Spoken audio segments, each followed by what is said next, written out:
जय हिंद दोस्तों, द पाठशाला एकेडमी के ऑनलाइन पोर्टल पर आप सभी का एक बार फिर स्वागत है। पिछली क्लासेस में हम लोगों ने डिस्कशन किया था वर्णमाला किसे कहते हैं, वर्णों की संख्या कितनी होती है, हिंदी क्या होती है, ये सारी जानकारी हम लोगों ने ले लिया था। आज इस वीडियो में हम लोग डिस्कस करने वाले हैं वर्णमाला के भेद कितने हैं, स्वर कौन होते हैं, व्यंजन क्या होते हैं, स्वरों कितने भेद हैं, व्यंजनों कितने भेद हैं, ये सारी जानकारी हम लोग आज लेने वाले हैं। तो आइए आज हम लोग वर्णमाला के भेद के ऊपर चलते हैं, सीधा बिना किसी समय को बर्बाद किए हुए सीधा आते हैं, अपनी टॉपिक की बात करते हैं। वर्णमाला, वर्णमाला के भेद। क्या भैया? वर्णमाला के भेद। भेद का मतलब होता है प्रकार, यानी कि वर्णमाला के कितने प्रकार हैं, इस पे हम लोग चर्चा करने वाले हैं। थोड़ा सा अगर मैं फीडबैक लेके चलूं, यानी कि पिछले क्लासेस में हम लोगों ने पढ़ा क्या क्या था, तो हमने पढ़ा था हिंदी क्या होती है, इसको जान लिया था। हिंदी क्या होती है ये जाना हुआ था हमने।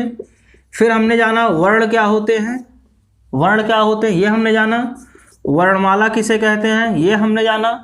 वर्णों की संख्या कितनी है, वर्णों की संख्या ये हमने जाना। और किस किस प्रकार से वर्णों की संख्या वो हमने जाना। स्वरों की संख्या जाना हमने। क्या जाना भैया? स्वरों की संख्या जाना। व्यंजनों की संख्या जाना। क्या जाना था? व्यंजनों की संख्या जाना था। अर्थात इतनी सारी चीजों का डिस्कशन हम लोग पिछली क्लासेस में कर चुके थे। यानी हिंदी क्या होती है, वर्ण किसे कहते हैं, वर्णमाला क्या होती है, वर्णों की संख्या क्या है, स्वरों की संख्या क्या है, व्यंजनों की संख्या क्या है, ये सारी चीजों का डिस्कशन हम लोगों ने कर चुके थे पिछले वीडियो में। यानी कि आज की इस वीडियो में हम लोग डिस्कस करने वाले हैं वर्णमाला के भेद। जबकि मैंने पिछली क्लासेस में आपको बताया था कि अब हम वर्णमाला के भेद, यानी कि अगला वीडियो जब भी आएगा वर्णमाला के भेद या प्रकार के बारे में डिस्कशन करेंगे। तो आज इस वीडियो में हम लोग डिस्कस करने वाले हैं वर्णमाला के भेद, अर्थात वर्णमाला के प्रकार। तो आइए हम लोग चर्चा करते हैं सीधा वर्णमाला के भेद के ऊपर कि वर्णमाला के कितने भेद होते हैं, कितने प्रकार होते हैं। भेद का मतलब ही प्रकार होता है, यानी टाइप्स, जिनको आप इंग्लिश से बोलते हैं टाइप्स। अगर मैं इनको थोड़ा सा इंग्लिश में लिखूं, लिखने क्या मतलब है, आप हिंदी पढ़ रहे हैं भाई तो हिंदी पढ़े, ये टाइप्स होता है ना। क्या होता है भैया? टाइप्स, यानी कि टाइप्स ऑफ वर्णमाला। तो वर्णमाला के आप प्रकार पढ़ने वाले हैं। तो वर्णमाला के प्रकार की अगर मैं बात करूं तो आइए हम लोग थोड़ा सा डिस्कस कर लेते हैं। तो ये है भैया वर्णमाला के भेद, दो प्रकार के होते हैं। पहला होता है स्वर और दूसरा होता है व्यंजन। दूसरा क्या होता है? व्यंजन। स्वर को आप, व्यंजन को आप अच्छी तरीके से जानते होंगे, ये होते हैं वॉवेल्स। अगर इंग्लिश में ले चलें, वॉवेल्स आपने पढ़ा होगा, और इनको इंग्लिश में आप लोग पढ़े हैं कॉन्सोनेंट। तो वही स्वर और व्यंजन की बात करेंगे, लेकिन यहाँ हिंदी के स्वर और हिंदी के व्यंजनों की बात करेंगे। ठीक है, स्वर किसे कहते हैं, व्यंजन किसे कहते हैं, ये सारी चीजें हम लोग डिस्कस करने वाले हैं। तो अगर मैं स्वर की डिफिनीशन लिखूंगा, स्वर किसे कहते हैं या स्वर होते क्या है, परिभाषा में इसको मैं बांधूं कि परिभाषा क्या है इसकी, तो बात करें तो स्वरों को, यानी कि ऐसी ध्वनियां जो स्वतंत्र रूप से बोली जाती हों या बिना किसी के सहायता के बोली जा सकने वाली ध्वनियां क्या कहलाती हैं भाई? स्वर कहलाती हैं। बिना किसी की सहायता लिए, यानी कि किसी की सहायता नहीं लेना है। स्वरों को बोलने के लिए किसी की सहायता लेने की आवश्यकता नहीं है। जिन वर्णों का उच्चारण, अर्थात जिन वर्णों का उच्चारण बिना किसी के सहायता के हो जाए, वो कहलाते हैं स्वर। ठीक। और व्यंजन, अगर व्यंजन की बात करें तो स्वरों की सहायता से, स्वरों की सहायता से जिन वर्णों का उच्चारण हो वो कहलाते हैं व्यंजन। देखें आप लोग का समझ में ऐसा कैसे हो सकता है, सर देखते हैं। आइए मैं आपको बताता हूं कैसे। अगर मैं लिखूं जिन वर्णों का उच्चारण, जिन वर्णों का उच्चारण, उच्चारण का मतलब होता है बोला जा सके, है ना। जिन वर्णों का उच्चारण बिना किसी के सहायता के हो, बिना किसी के सहायता के हो, सहायता के हो, उन्हें स्वर कहते हैं। क्या कहते हैं? स्वर कहते हैं। जैसे आप स्वर लिखते हैं आ में कोई और नहीं लगा हुआ है, फिर आ, ई,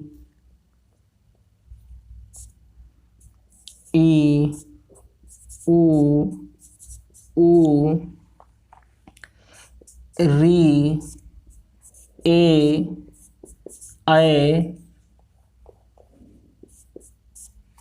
ओ, ओ, बस इतने ही स्वर होते हैं। मैंने पिछली क्लास में आपको बताया था 11 स्वर होते हैं। गिनती कर लेंगे 1 2 3 4 5 6 7 8 9 10 11, यानी स्वरों संख्या 11 ही होती है। अब आप लोग गड़बड़ ना करें, बिल्कुल से याद करके रखें कि स्वरों की संख्या 11 ही होती है। अर्थात स्वर वो होते हैं जिनका उच्चारण, अर्थात जिन वर्णों का उच्चारण बिना किसी के सहायता से हो, जिन वर्णों का उच्चारण बिना किसी के सहायता के हो, बिना किसी के हेल्प लिए अगर उनका उच्चारण हो जा रहा है तो वह कहलाते हैं स्वर। स्वर ये आपके होते हैं 11। अब व्यंजनों की अगर मैं बात करूं तो व्यंजन वो होते हैं जिनका उच्चारण करने के लिए, जिन वर्णों का उच्चारण करने के लिए हमें स्वर की सहायता लेना पड़ता हो, वो कहलाते हैं आपके व्यंजन। तो व्यंजन में अगर मैं लिखूं तो व्यंजन उसे कहते हैं, अर्थात जिन वर्णों का उच्चारण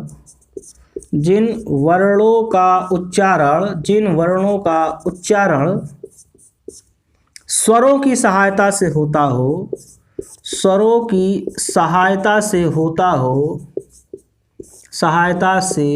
होता हो, उन्हें व्यंजन कहते हैं,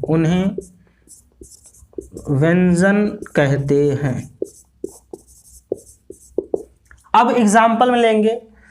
अगर मैं आपको एग्जाम्पल में दिखाऊं जैसे करके कि भाई कैसे आप मानेंगे कि इसमें स्वर लगे हुए हैं, तो लिखते हैं, पहले शुरुआत करते हैं भैया। सबसे पहले जब हिंदी पढ़ते हैं स्वरों की बात तो ये आते हैं। बचपन में आपने पढ़ा होगा, है ना, बचपन में आपने क्या पढ़ा होगा, का, खा, गा, घा, अंगा, ऐसा आपने पढ़ा होगा। तो देखिए का किन किन वर्णों से मिलकर बना हुआ है। तो इसमें बात करें अगर मैं इसका की, तो ये हो गया, हलंत लगाएंगे, इससे मैं स्वर बाहर निकाल रहा हूं और इसमें ये स्वर लगा हुआ है।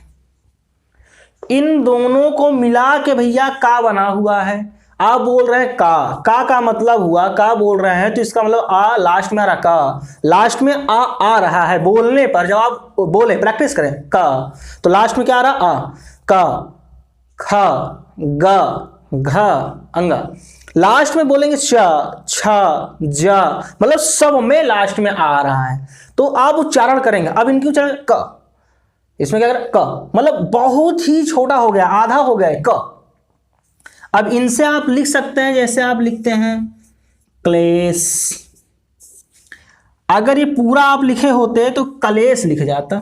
क्या कलेश कोई शुद्ध वर्ण होता है? नहीं होता भाई, कलेश कोई शब्द नहीं होता है, क्लेश होता है। तो क्लेश लिखने के लिए आपको निकालना पड़ेगा, आधा तभी होगा जब इनसे स्वर बाहर आएगा।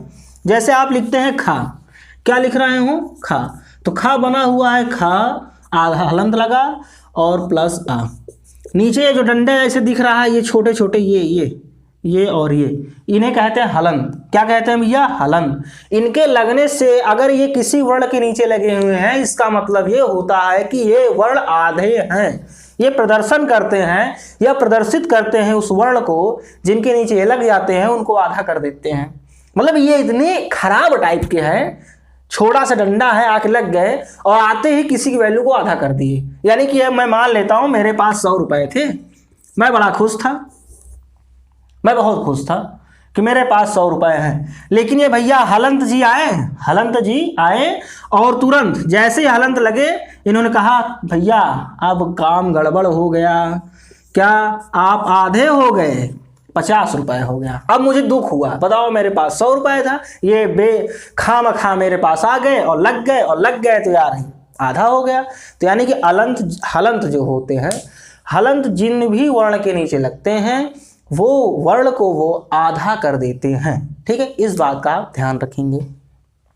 तो चलिए देखते हैं भैया, क्या अभी हमने पढ़ा कि वर्णमाला के भेद। अगर मैं बात करूं, वर्णमाला के 2 भेद होते हैं। कौन कौन से? स्वर और व्यंजन होते हैं। स्वरों की बात करें तो जिन वर्णों का उच्चारण बिना किसी के सहायता के हो, यानी किसी की मदद न लेनी पड़ी हो, उन्हें स्वर कहते हैं। स्वरों की संख्या 11 होती है, मैंने बताया था पिछले वीडियो में, और इसमें भी मैंने इनको लिख के दिखा दिया आपको। अब आते हैं व्यंजन की अगर बात करें तो व्यंजन का मतलब होता है जिन वर्णों का उच्चारण स्वरों की सहायता से होता है। जिन वर्णों का उच्चारण स्वरों की सहायता से होता है उन्हें व्यंजन कहते हैं। जैसे आप का देखते हैं, का प्लस आ से मिलकर बना हुआ है, खा प्लस आ से मिलकर बना हुआ है। इसी प्रकार से आपका गा होगा, घा होगा, यानी जितने व्यंजन हैं इन सभी का उच्चारण स्वरों की सहायता से ही किया जाता है। अर्थात स्वर को अगर आप अलग कर दें, किनारे कर दें, तो इस दुनिया में जितने भी वर्ण बने हुए हैं अब तक वो सब स्वर की सहायता से या किसी अन्य वर्ण की सहायता से बोले जाते हैं, अकेले नहीं बोले जाते हैं। स्वरों को छोड़ देने, स्वर स्वतंत्र हैं, ये इनको बोलने के लिए किसी की हेल्प नहीं लेनी पड़ती है। स्वतंत्र होने का मतलब जैसे हम स्वतंत्र हैं, हम भारत के लोग क्या हैं भैया, स्वतंत्र हैं। 15 अगस्त 1947 को हम लोग को आज़ादी मिल गई, आज़ादी मिल गई तो हम लोग स्वतंत्र हो गए। अब हम किसी के गुलाम नहीं हैं, हम अपनी अभिव्यक्ति व्यक्त कर सकते हैं, कुछ भी हम बोल सकते हैं, कह सकते हैं, अपनी बात को रख सकते हैं, अपनी मांग को मांग सकते हैं। जैसे कहने का मतलब है हमारी सरकारों से, अपने सरकारों से हम अपने डिमांड को रख सकते हैं, जो हमारी डिमांड है वो हमें दे सकते हैं। यह हमारी अभिव्यक्ति व्यक्त करने की स्वतंत्रता है, मूल अधिकार हमारे हैं। बोलने का अधिकार हमको दिया गया है, हम बोल सकते हैं, किसी भी मंच पर खड़े होकर हम बोल सकते हैं। तो अब ऐसा नहीं कुछ भी बोल दें, मतलब एक भाई जो भारत की प्रभुसत्ता और भारत की गरिमा श्रेष्ठता को नुकसान ना पहुंचाए ऐसे शब्द हम बोल सकते हैं, ऐसी चीज़ों को हम बोल सकते हैं। यानी कि अपनी वाणी द्वारा हम जो भी बोले अपनी अभिव्यक्ति को व्यक्त कर सकते हैं, ये हमारी स्वतंत्रता है। अर्थात अगर आप 1947 का पहले का भारत देखें तो गुलाम थे हम लोग अंग्रेजों के, और हम तब क्या बोल सकते थे भैया, कुछ भी नहीं। हमें गुलामी में जकड़े हुए थे हम लोग, हमें जो बोला जाता था हम लोग वही करते थे। ज़्यादा कुछ एक्शन किए तो भाई रिएक्शन क्या होता है, आप लोग समझदार हैं, देखते होंगे, देखते रहे होंगे, अभी नहीं। यानी रहे होंगे का मतलब है बुक से, ऐसा नहीं मैं कह रहा हूँ कि अभी आप सोच रहे सर हम तो अभी इंटर में हैं, 15-16 साल की तो हमारी एज है, हम कहाँ देखें। अरे आप नहीं देखा, बुक में पढ़ा है ना, तो बस आप समझ सकते हैं कि उस समय का दर्द क्या रहा होगा।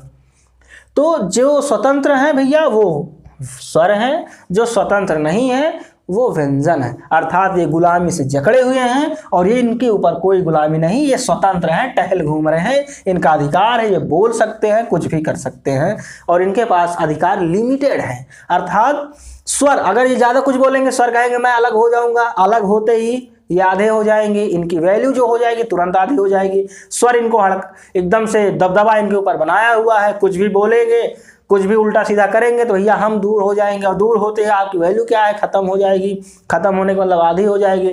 तो ये बेचारे थोड़ा सा शांति पूर्वक बैठे हैं समझदारी से कि स्वर्ग को चलो मिलाए रहो, हम कम से कम संपूर्ण और पूर्ण बने रहें। तो ये होते हैं भैया व्यंजन और ये होते हैं स्वर। तो वर्णमाला कितने भेद हो गए, 2। कौन कौन से, स्वर और व्यंजन। इसी क्लास में याद करके जाएंगे, इसी क्लास में आप याद करके जाएंगे भैया, आपको पढ़ने की दोबारा पढ़ने की आवश्यकता नहीं, इस लेक्चर को देखें आपको याद हो जाएगा। वर्णमाला के 2 प्रकार होते हैं, यहाँ लिख लेना। वर्णमाला कितने प्रकार होते हैं, 2 प्रकार होते हैं, और वो 2 प्रकार कौन कौन से हैं, स्वर और व्यंजन। तो अब हम लोग एक एक करके पढ़ते हैं कि स्वर को कितने भेद होते हैं, फिर व्यंजन कितने भेद होते हैं। पहले अब हम स्वर को उठाते हैं और इनका पोस्टमार्टम करते हैं। पोस्टमार्टम करने का मतलब ये है अब इनकी बॉडी के अंदर कौन कौन से पार्ट कहाँ लगे हुए हैं और उनका फंक्शन क्या है, वो करते क्या हैं, किस प्रकार से होते हैं, ये सारी चीज़ों की जानकारी हम लोग अब इनकी पोस्टमार्टम के द्वारा लेंगे। तो आइए अब लिखते हैं, स्वर हेडिंग डालते हैं और स्वरों का पोस्टमार्टम करते हैं। स्वर के बारे में अर्थात इनकी पूरी हिस्ट्री, ज्योग्राफी, इकोनॉमी, पॉलिटिकल, जो भी इनका कैरियर है सब बाहर निकालते हैं और आज इसी पे निकालेंगे। ठीक, तो आइए चलते हैं एक कदम आगे की ओर। इनको तो हम हटा देते हैं, आप लोग स्क्रीनशॉट ले चुके होंगे भैया, नए लिए होंगे तो आप लोग इतना सुन लिए हैं कि आपको याद हो गया होगा, लिखने की इतनी ज़रूरत नहीं रही होगी इनको फिलहाल। लेकिन नोट्स आप बनाएंगे, या आप लोगों से मेरा रिक्वेस्ट है भैया नोट्स आप बनाएंगे। एक बार नोट्स बना लेंगे, पढ़ लेंगे अच्छे से मन से, दोबारा आपको नोट्स बनाने की आवश्यकता नहीं पड़ेगी, और बस नोट्स बनी रहेगी तो एक नज़र आप लगाएंगे उस पर। नज़र लगाने का मतलब होता है देखना, नज़र लगाना देना, जिससे लोग नज़र लगा देते हैं कुछ हो जाए, नहीं वो चीज़ें नहीं है ना। नज़र लगाने का मतलब है नज़र एक बार आप घुमाएंगे अपनी नोट्स पे, आपको चीज़ें फिर से याद आ जाएंगी। उसी प्रकार से आपको चीज़ें याद आ जाएंगी। जब चीज़ें याद आ जाएंगी तो आपको मज़ा आ जाएगा, है ना। तो नोट्स बना होने का फ़ायदा ये है कि रिवीजन आप बहुत ही आसानी से कर सकते हैं। बहुत ही कम टाइम में आप चीज़ों को रिवाइज कर सकते हैं, पढ़ सकते हैं। चलिए भाई आते हैं, हेडिंग डालते हैं स्वर, और स्वर का हम करते हैं पोस्टमार्टम। तो स्वर, हेडिंग डाल दिया हमने स्वर, ये हो गया भैया स्वर। अभी अभी मैंने बताया, अगर इसकी परिभाषा में लिखा हूं तो जिन वर्णों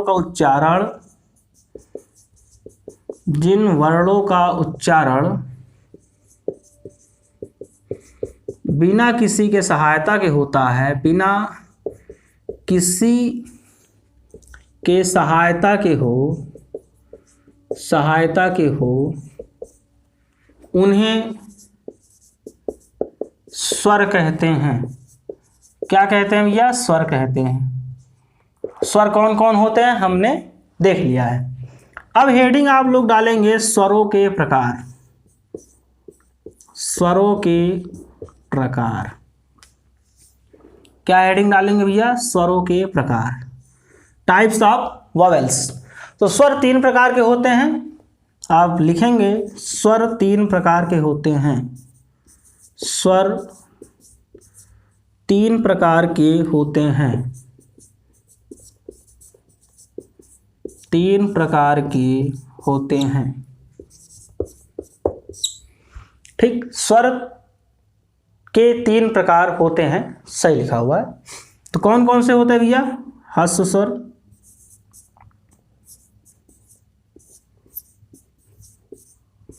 ह्रस्व स्वर, दूसरा होता है दीर्घ स्वर। कौन कौन भैया? दीर्घ स्वर। और तीसरा होता है प्लुत स्वर। तीसरा है प्लुत स्वर। यानी स्वरों के अगर प्रकार की बात करें तो स्वर 3 प्रकार के होते हैं। कौन कौन से? ह्रस्व स्वर, दीर्घ स्वर और प्लुत स्वर। ये 3 प्रकार के स्वर होते हैं। देखें, ये मेन 3 प्रकार के स्वर होते हैं। और प्रकार के स्वर होते हैं वो मैं बताऊंगा कौन कौन से हैं। बोलने के आधार पर अलग होते हैं, उच्चारण के आधार पर अलग होते हैं, प्रयत्न के आधार पर अलग होते हैं, जिह्वा के आधार पर अलग होते हैं। तो ये मुख्य रूप से है 3 होते हैं, ह्रस्व, दीर्घ और प्लुत स्वर। इतने प्रकार के स्वर पाए जाते हैं। अब हेडिंग डालेंगे हम लोग ह्रस्व स्वर, और ह्रस्व स्वर को हम देखेंगे कि ये क्या होते हैं। तो इनका आप एक बार स्क्रीनशॉट ले लें। हो गया होगा, रफ करें। चलिए भाई, इनको रफ करते हैं और इन भाई साहब को एक एक करके हम लोग देखते हैं। आइए, हेडिंग डालते हैं हम लोग। पहली हेडिंग ह्रस्व स्वर।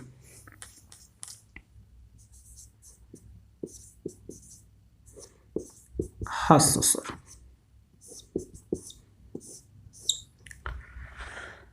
ह्रस्व स्वर किसे कहते हैं?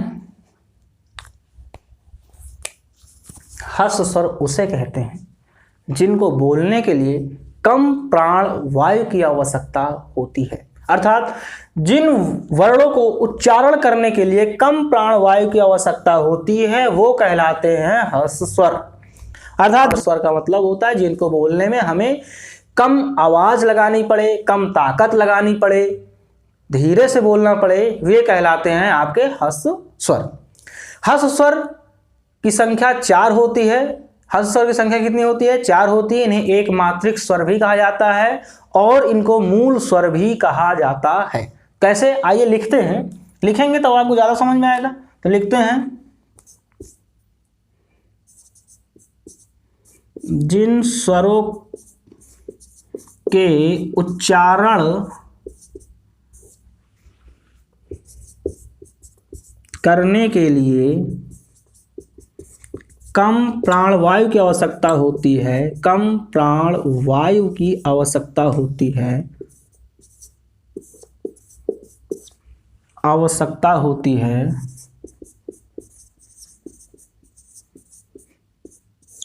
आवश्यकता होती है,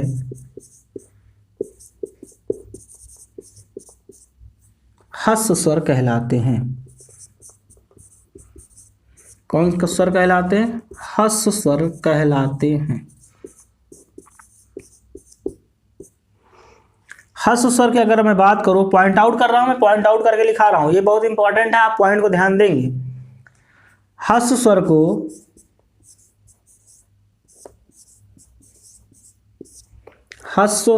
को मूल स्वर भी कहते हैं। मूल स्वर भी कहते हैं।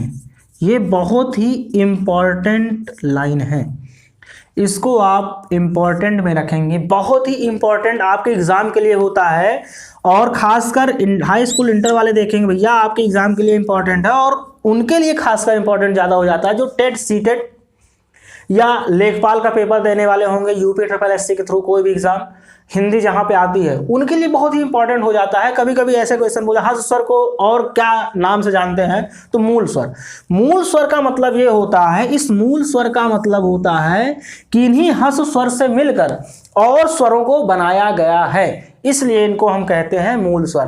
अर्थात ह्रस्व स्वर, अगर डेफिनेशन बात करें तो जिन स्वरों को उच्चारण करने में हमें कम प्राणवायु की आवश्यकता होती है ह्रस्व स्वर कहलाते हैं।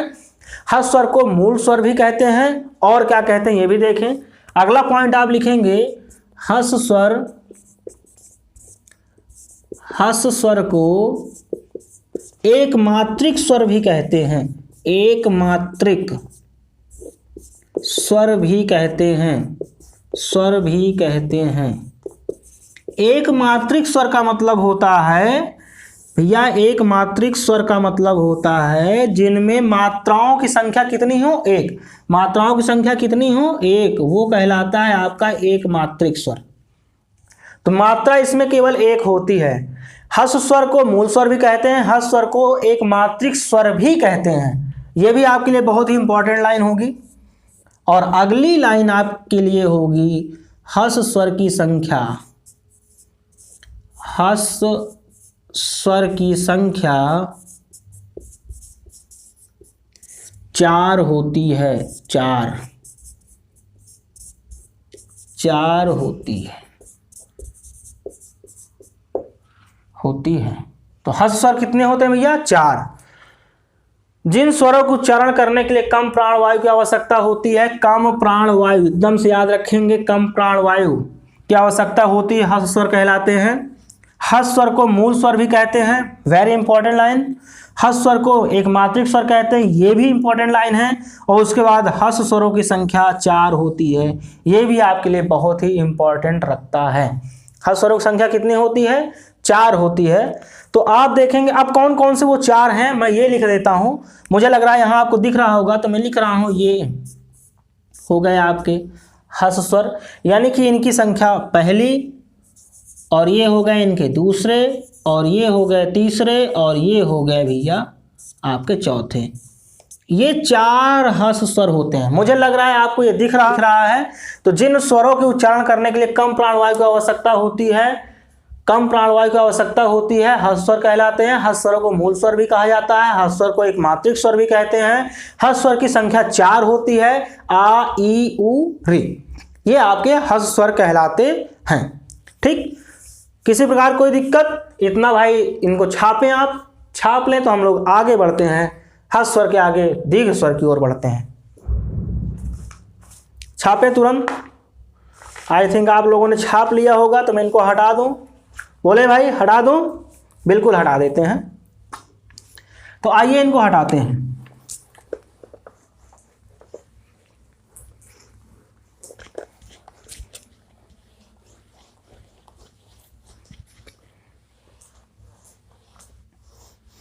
बहुत ही धैर्यपूर्वक बड़े ध्यान से पढ़ते रहेंगे।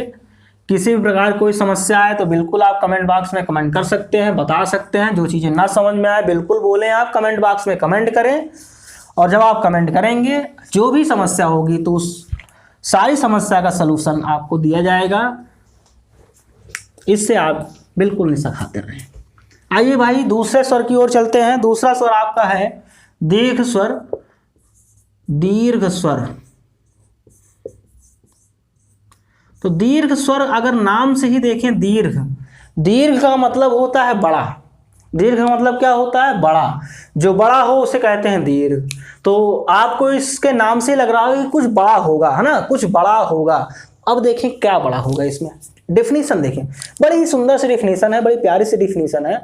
और डेफिनेशन ये है बच्चा कि जिन स्वरों के उच्चारण करने के लिए ह्रस्व स्वर से दुगुना प्राणवायु की आवश्यकता होती है उसे दीर्घ स्वर कहते हैं। दीर्घ स्वर को द्विमात्रिक स्वर भी कहते हैं। दीर्घ स्वर की संख्या 7 होती है। बस दीर्घ स्वर खत्म। बहुत ही आसान तरीका है, आप याद कर सकते हैं। क्या याद कर सकते हैं? जिन स्वरों को उच्चारण करने के लिए ह्रस्व स्वर से दुगुना प्राणवायु की आवश्यकता, कितनी? 2 गुना, है ना, 2 गुना प्राणवायु की आवश्यकता होती है उसे दीर्घ स्वर कहते हैं।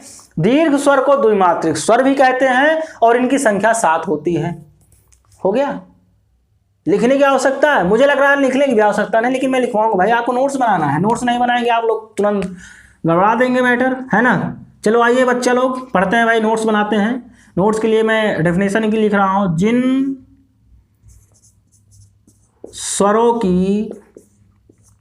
जिन स्वरों को उच्चारण करने के लिए भाई कल हो गया है लगता है, चलिए इनको हटाते हैं। जिन स्वरों को उच्चारण करने के लिए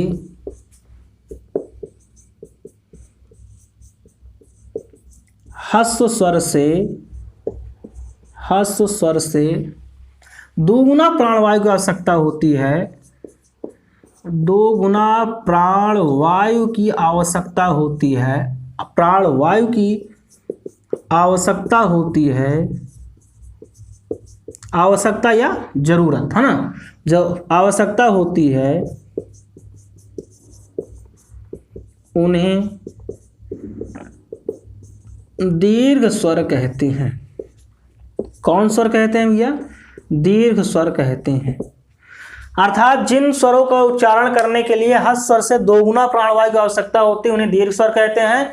दीर्घ स्वर को द्विमात्रिक स्वर भी कहते हैं। तो अगला पॉइंट आप नोट करेंगे, आपके लिए पॉइंट होगा दीर्घ स्वर को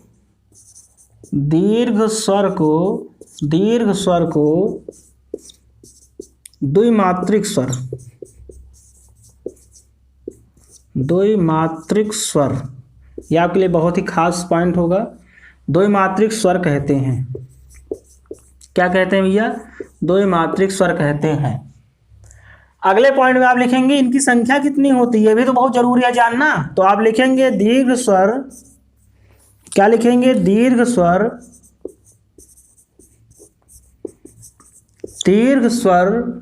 या दीर्घ स्वरों की संख्या 7 होती है। कितनी होती है भैया? 7 होती है।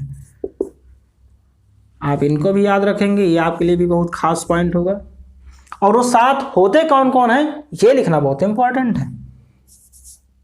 आपने छोटा तो वहीं लिख लिया था भाई, तो अब आप यहाँ लिखेंगे बड़ा। इनके बाद आपने छोटी वहीं लिख लिया था, तो यहाँ लिखेंगे बड़ी, है ना। इनका उच्चारण जैसे आप लोग पढ़ते हैं छोटा बड़ा, छोटी बड़ी, छोटा बड़ा और इसे आए हुआ ना, नहीं ऐसा आप नहीं पढ़ेंगे।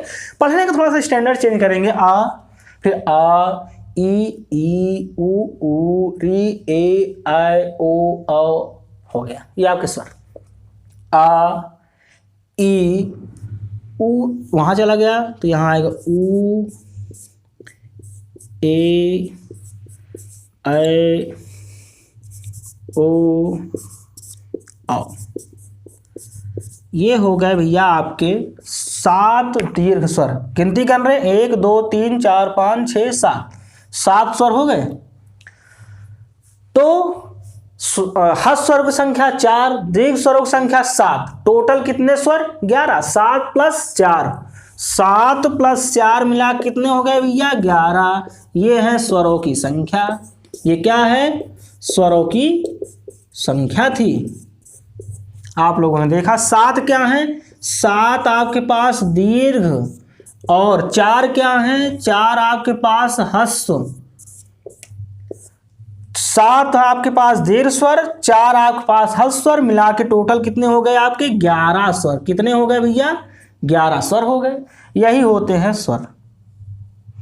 अब आपके पास सर अभी तो एक स्वर आपने और बताया प्लुत स्वर। हाँ प्लुत स्वर मैंने बताया, आप इनको छापे तो मैं प्लुत स्वर की ओर चलता हूं। आइए भाई इनको रफ करते हैं, थोड़ा सा आगे बढ़ते हैं। और थोड़ा सा आगे बढ़ने का मतलब होता है भैया और आगे बढ़ते हैं, है ना।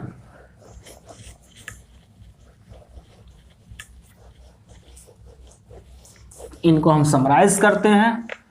तो अभी आपके पास एक स्वर और बचा हुआ है, उनको हम पढ़ लेते हैं भाई। उसके बाद कुछ चीज़ें और भी हैं, उनको पढ़ेंगे। अभी अभी आपने देखा है कि आपने हर्ष स्वर देख लिया, दीर्घ स्वर देख लिया, दीर्घ स्वर के बाद एक स्वर और मैंने लिखवाया था, उनको देख लेते हैं।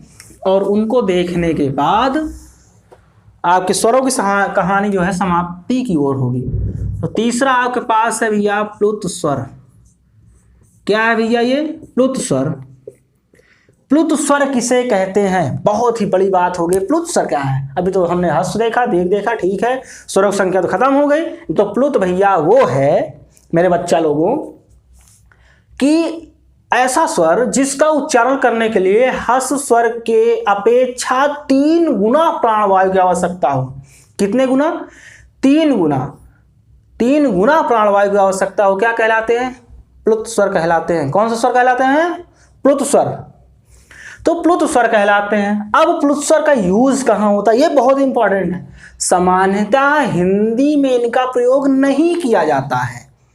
तो अब किया कहाँ जाता है सर, ये भी बड़ी बात हो गई।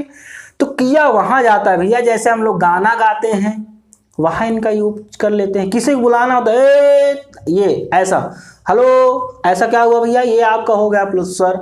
किसी को बुलाने में, गाना गाने में, वंदना करने में, पूजा पाठ करने के लिए, है ना, पूजा पाठ वंदना करने के लिए उनमें प्रयोग करते हैं। संस्कृत में प्रायः इनका यूज किया जाता है।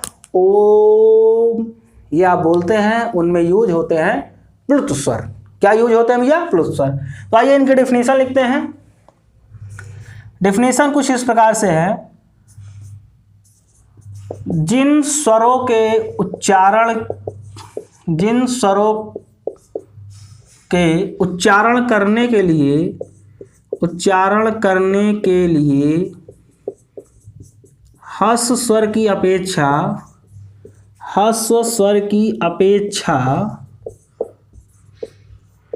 3 गुना, ह्रस्व स्वर की अपेक्षा 3 गुना प्राणवायु की आवश्यकता पड़ती हो, 3 गुना प्राणवायु की आवश्यकता पड़ती है, 3 गुना प्राणवायु की आवश्यकता होती है, प्लुत स्वर कहलाते हैं। प्लुत स्वर कहलाते हैं।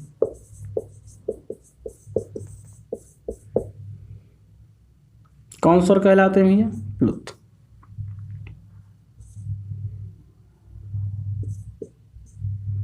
प्लुत स्वर कहलाते हैं। पॉइंट आउट करेंगे, इनका सामान्यतः प्रयोग,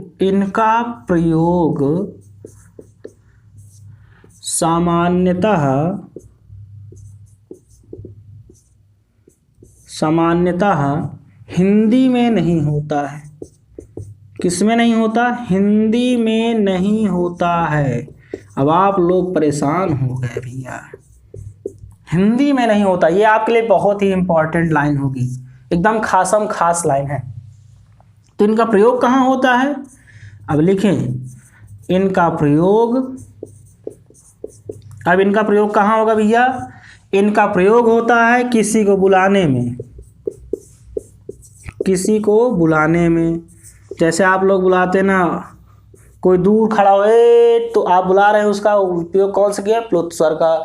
अरे यहाँ चले आओ, तो दूर है कोई ना, अरे यहाँ चले आओ, तो आपने दूर से किया, उसको बुलाया, तो ये आपका है प्लुत स्वर।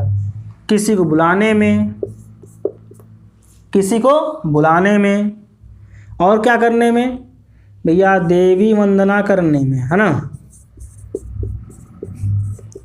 देवी वंदना करने में, अब आप लोग सोच रहे थे अरे पूजा पाठ करने में, गाना वाना गाने में, संगीत में,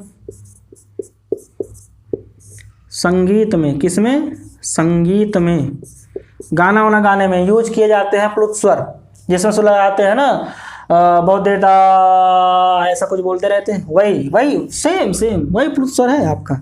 और संस्कृत में, संस्कृत में प्रायः किया जाता है,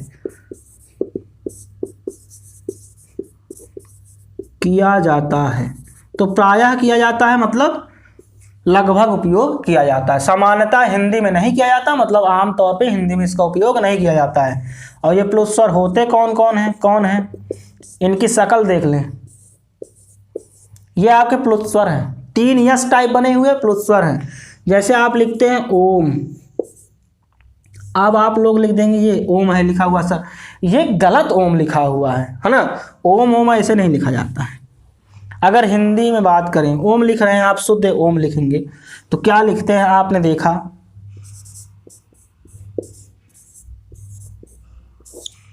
ये लिखेंगे आप ओम। अब आप कह रहे हैं नहीं सर यही प्लुत स्वर है, यही क्या है भैया आपका प्लुत स्वर है, क्या है, प्लुत स्वर है। किसी को आप बुला रहे हैं अरे चले आओ, तो क्या हो गया, प्लुत स्वर। अरे आपने बहुत देर तक आवाज किसी को लगा रहे हो, आपके प्लुत स्वर कहलाते हैं, ठीक है। तो जिन स्वरों को उच्चारण करने के लिए हर स्वर की अपेक्षा 3 गुना प्राणवायु की आवश्यकता होती है, प्लुत स्वर कहलाते हैं। इनका प्रयोग सामान्यतः हिंदी में नहीं होता है, हिंदी में नहीं होता है, इसको आप ध्यान देंगे। इनका प्रयोग किसी को बुलाने में, देवी वंदना करने में, संगीत में और संस्कृत में प्रायः किया जाता है। और ये होते हैं ये, जैसे इनका उपयोग मैंने आपको बता दिया। तुरंत स्क्रीनशॉट लें, आगे की ओर बढ़ते हैं। हो गया, चलिए भाई आगे बढ़ते हैं, इनसे थोड़ा सा आगे हम लोग निकले। तो ये हमने भैया पढ़ लिया 3 स्वर। अब हम पढ़ेंगे स्वरों की संख्या, थोड़ा सा और चीजें कि और कौन कौन से स्वर होते हैं, इनको भी जान लें। ये तो होते हैं मुख्यतः 3 स्वर, जिनको हमने बांट दिया, किन में बांट दिया, दीर्घ स्वर में बांटा, ह्रस्व स्वर में बांटा और प्लुत स्वर में। अब समानतः कुछ और प्रकार के स्वर हैं, उनको हम देख लेते हैं बोलने के आधार पे, प्रयत्न के आधार पे, लिखने के आधार पे, जिह्वा के आधार पे। इन सब चीज़ों को आधार मानकर भी कुछ स्वरों का निर्माण किया गया है। और ये कोई नए स्वर नहीं है भैया, बच्चा मेरे, नए स्वर नहीं है, बल्कि वही स्वर है जो आपके 11 स्वर हैं। उन्हीं को थोड़ा सा बोलने के तरीके के, जैसे सॉरी, बोलने के अलग अलग तरीके से, अलग अलग जगहों से बोला जाता है। हिंदी में अलग अलग उच्चारण स्थान होता है, कंठ अलग होता है, तालु अलग होता है, ओष्ठ अलग होता है, दंत अलग होता है, मूर्धा अलग होता है। अब ये सब क्या होता है आप लोग, अरे ये क्या है, मैं इन सब चीज़ों को आपको बताऊंगा, बाय फिगर बताऊंगा। एक अच्छा खासा डायग्राम बनाने के बाद मैं आपको बताऊंगा, परेशान ना हो, धैर्यपूर्वक बने रहें। तो आइए आगे की ओर चलते हैं और आगे की ओर देखते हैं भैया स्वरों के कुछ और चीज़ें को देखते हैं, स्वर और क्या होते हैं और कौन कौन से स्वर और हो सकते हैं। तो आइए उच्चारण के स्थान पे स्वरों की संख्या देखते हैं। किनके स्थान पे, उच्चारण स्थान पे, उच्चारण आधार पर स्वरों के भेद, स्वरों के प्रकार लिख लो। क्या लिख लें भैया, प्रकार, स्वरों के प्रकार। उच्चारण आधार पर या उच्चारण स्थान पर या आधार पर, तो उच्चारण आधार पर स्वरों के भेद, उच्चारण आधार पर स्वरों के भेद करें तो उच्चारण आधार पर स्वरों के 6 भेद होते हैं। तो आप लिखेंगे उच्चारण आधार पर स्वर के 6 भेद या प्रकार होते हैं, 6 भेद या प्रकार होते हैं। कितने होते हैं भैया, 6। ये आप याद रखेंगे, 6 कितने होते हैं, 6। उच्चारण आधार पर स्वरों के 6 भेद होते हैं। कौन कौन से होते हैं, पहला होता है कंठ, दूसरा तालव्य, तीसरा, अब कंठ का मतलब हो गया, आप कभी कभी बोलते उसका कंठ बहुत अच्छा है। तीसरा ओष्ठ, ओष्ठ, मूर्धा, या ये ऐसे भी लिख देते हैं मूर्धन्य, है ना। ये चौथा है। एक हो गया कंठ तालव्य। कंठ तालव्य का मतलब होता है जो कंठ और तालव्य दोनों से बोला जा सके। और छठा होता है कंठ ओष्ठ। कंठोष्ठ का मतलब होता है जो कंठ और ओष्ठ दोनों की सहायता से बोला जाए। अब ये कौन कौन से हैं इनकी भी मैं चीजें लिख देता हूं भैया, कि कंठ से कौन बोला जाएगा, ओष्ठ से कौन बोला जाएगा, मूर्धन से कौन बोला जाएगा, कंठ तालव्य से कौन सा बोला जाएगा, कंठ ओष्ठ कौन होते हैं। अब एक सेकंड थोड़ा सा देख ले, कंठ किसे कहते हैं। अर्थात आपके यहाँ से निकल रहा हो, ये आपको दिख रहा होगा, अगर मैं बात करूँ तो ये होता है आपका कंठ। यहाँ से कोई चीज निकला हुआ कंठ कहलाता है। तालव्य का मतलब होता है जो आपका तालु होता है ऊपर वाला, है ना, ये कहलाता है तालव्य। ओष्ठ का मतलब ओठ, समझ ही रहे हैं। मूर्धन्य का मतलब होता है जो कंठ से थोड़ा सा ऊपर से निकल के आता है, मूर्धन कहलाता है। कंठ तालव्य का मतलब कंठ और तालु दोनों से मिलकर जो मिल बोले। और कंठोष्ठ का मतलब होता है कंठ और ओष्ठ जो दोनों को मिलाकर स्वर को उच्चारण हो। तो ये होते हैं, मैं इनको बाई फिगर आपको बताऊंगा, पहले आप लिख लें। तो कंठ से कौन कौन से बोले जाते हैं। कंठ से आप बोलेंगे तो बोलने का आप थोड़ा सा समझे। आ, देखें आ कहाँ से आता है, यहाँ आ, यहाँ से निकलता है। उसके बाद एक और आ कहाँ से निकला, इस कंठ से एकदम नीचे से निकला हुआ है, आपके कंठ से निकला है, ठीक। तालव्य ई ऊ। मूर्धन से री, मूर्धन से क्या निकल गया है, री। कंठ तालव्य ए ऐ। और कंठोष्ठ से ओ और औ। इतने स्वर देखें, 2 2 4 2 6 2 8 2 10 11 स्वर ही है। वही स्वरों की बात हो रही है, बस थोड़ा सा अलग अलग प्रकार से। उच्चारण के आधार पर 6 प्रकार के स्वर होते हैं। कंठ की बात करें, कंठ से आ बोले जाते हैं। तालव्य से ई बोले जाते हैं। ओष्ठ से ऊ बोले जाते हैं। मूर्धा या मूर्धन्य से री बोले जाते हैं। कंठ तालव्य से आपके ऐ बोले जाते हैं। कंठोष्ठ से आपके ओ और औ बोले जाते हैं। कंठोष्ठ का मतलब ये होता है जब आप ओ बोलते हैं तो ओ, जैसे आ का उच्चारण आ ही से मिलकर ये ओ बना हुआ है। तो जब आप बात करते हैं तो आ ओ, तो ओ का मतलब होता है यहाँ और ओठ दोनों मिलकर उसका उच्चारण करते हैं। और यहाँ से तालव्य ई, तालव्य की बात आती है। ओष्ठ ऊ, ओष्ठ से प्योर ओष्ठ से। मूर्धन्य री, तो री निकलना है तो मूर्धन्य से निकलता है। समझ पा रहे हैं। ये होते हैं उच्चारण का स्थान पे 6 प्रकार के भेद। बढ़ते हैं भाई, बच्चा लोगों आगे बढ़ते हैं, है ना।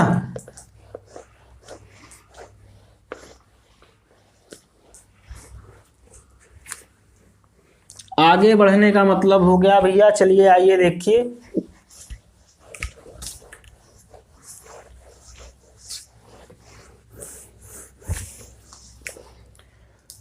अब हेडिंग डालेंगे जिह्वा के आधार पर,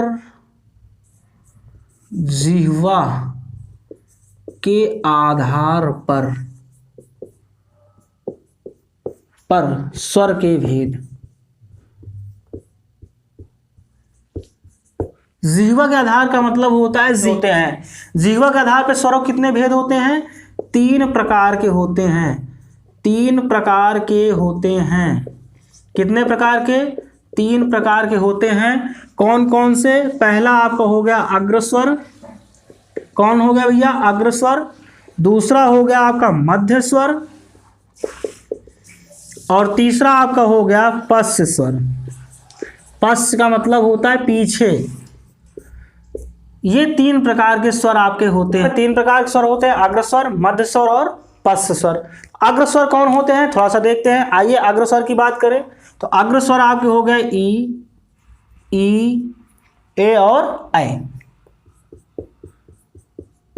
ये आपके क्या हो गए, ये आपके होते हैं अग्रस्वर।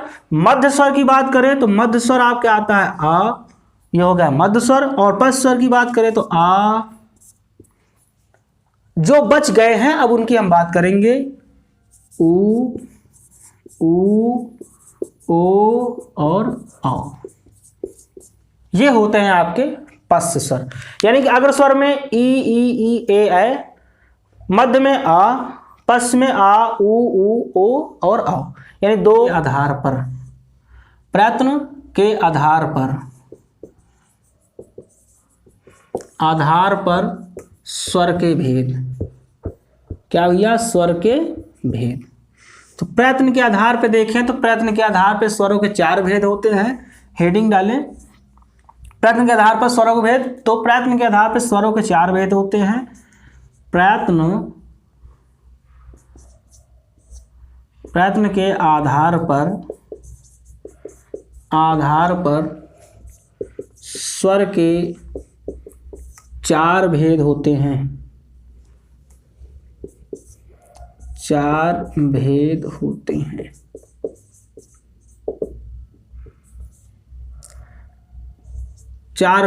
हैं। प्रयत्न के आधार पे। तो ये होते हैं प्रयत्न के आधार पे आपके स्वरों के भेद। प्रयत्न के आधार पे स्वर के 4 भेद, विवृत, अर्धविवृत, संवृत और अर्धसंवृत। आप इनको याद रखेंगे, ठीक है। तो इनके आगे बढ़ते हैं। अब स्वरों के भेद कंप्लीट हो गए हैं। इस वीडियो में आज यहीं तक, इससे ज़्यादा नहीं, क्योंकि काफ़ी लंबा भी हो गया है। तो स्वर, इसमें टोटल आपको स्वर पढ़ाए गए हैं। इसके नेक्स्ट पार्ट में आपको पढ़ाया जाएगा व्यंजन के प्रकार, व्यंजन क्या होते हैं, उनके टाइप्स, ये सारी चीज़ें आपको पढ़ाई जाएगी। आज बस यहीं तक। जय हिंद।